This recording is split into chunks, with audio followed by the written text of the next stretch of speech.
Hey, it's Kara again. Today we're going to work on page 29, Wildwood Flower. We're going to try to let the beagle rest as much as possible because her life is really hard, so I'm not going to be asking her to do any gymnastics or anything for you today. Wildwood Flower, let's get right to it, shall we? Warm up by strumming each chord one time and then try to play your boom diddy boom diddies. That's what it says at the top of the page. We'll go over those chords, but let's talk about the tablature first, okay? Because we've got kind of a new thing that we're going to try today. On the very first line of your tablature, page 29, Wildwood Flower, the last measure of that first line, I've got a little arrow underneath one little spot and a little note that says, slide both of your fingers up one fret here, okay? What we're going to do on that last measure is you now know that that 101 is how we tab out an A chord. So we hit the A chord. What we're going to do is we're going to take both of these fingers, move them up to the second fret, and then move them back down. Okay? Now what we want to do, let's see if I can get it up close for you to see. That's my A. Da, da, da, da, da. Notice how I keep my fingers in that same position with each other, and I just move my hand or my arm up. All right? I don't go like this. 2, 2, 2. And then back down to 1. Try to get your A chord in shape, and then simply slide your fingers up to grab that 2. Okay? Shouldn't be any harder than that. All right? So we've got that on the very first line. We've got exactly the same thing occurring for us 2 more times. It happens again in the very first measure of the third line down, identical to what we play in that first line. And then on the very, very last line of the song, the second measure is identical to what we're doing up there. Okay? So we're going to start really slow, and we're going to play just that first line together. Okay? Now remember, we have pickup notes, and you've got 2 rests in front of these pickup notes. I'm not sure why I did that, but I did. I'm going to count to 4, and then 1, 2, and then we're going to come in on our notes. Okay? Let's give it a try. 1, 2, 3, 4, 1, 2.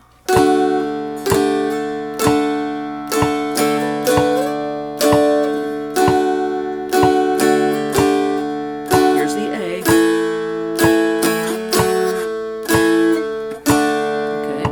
All the way down to the first measure of the second line. I'm going to change my metronome around a little bit, and I'm going to use it to give me eighth notes. That means I'm going to play that first line even slower for you. So let's try it again, even slower than what we just did it. 1, 2, 3, 4, 1, 2.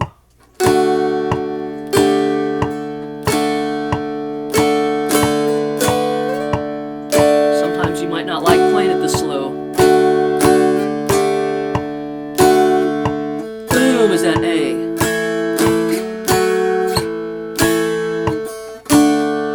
Okay. I know it's hard to play them slowly sometimes, but here's the thing about it. If any of my students say, oh, I can't play it this slow, I can play it really well fast. What you don't realize is that when you're playing it fast, you just are playing so fast that you don't hear some of the mistakes you're making. It's the truth, gang. You got to go slow and really listen to everything you're doing, okay? All right, I think I'm going to find a happy medium here. Yeah, I've got my metronome set currently on 69. That's one of my favorite numbers to play these songs at. It's not too slow, it's not too fast, right there in the middle. Let's go ahead and play Wildwood Flower tablature. And I'll coach you when we get to those 3 measures that are a little bit different than what we've done before. Okay, here we go. 1, 2, 3, 4, 1, 2, 3, 4.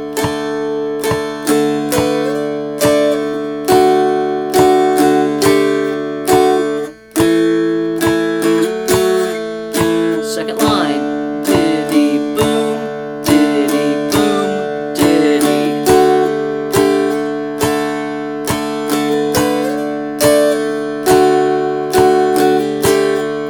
That A chord. Boom, diddy, boom, diddy, boom. Now we're going to find our 9th fret. 7,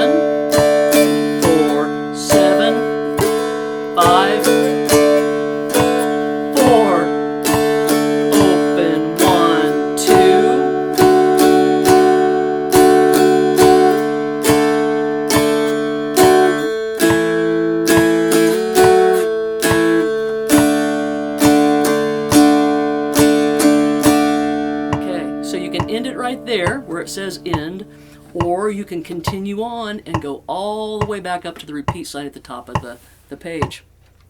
Now, let me get a point across here to you. Did you all hear me fumble a little bit when I did my, I did the 7-4, 7-5, 7-5. Right around there somewhere, I was second guessing myself.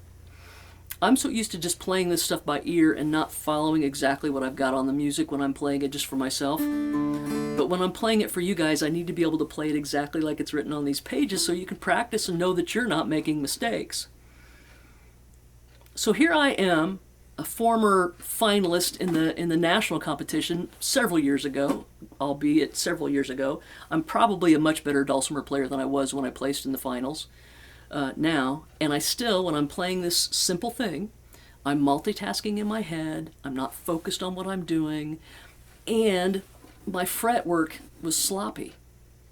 I tell my advanced students all the time, please come to my beginning group lessons and set in and go through those exercises with me, because it's so invaluable. At whatever level you get, I am proof that you can never just not practice slow. You got to always slow it down and warm up. All right.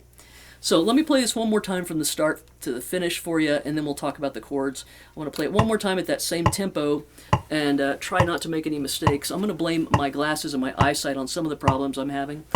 1, 2, 3, 4. 1, 2. Excuses, excuses.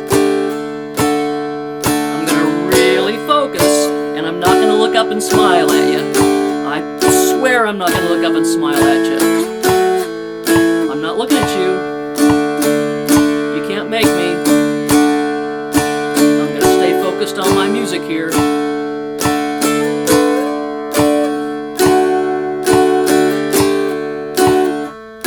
I don't even know you're in the room with me.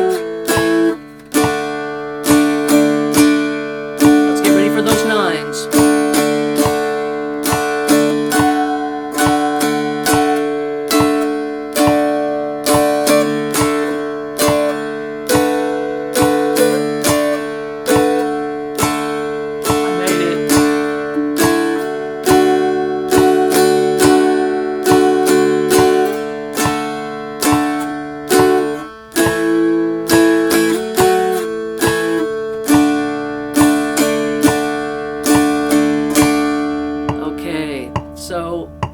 I just played that pretty well. That's my young neighbor driving down the lane next to my cabin. He's got one of those great big trucks. The cabin shakes. What you can do is you can go back and play chords over what I just played. And I'm about to play the chords for this song for you. And when I do, you could stop the video and play the tablature over the chords that I play for you, right? It's a great idea. Who thought of that?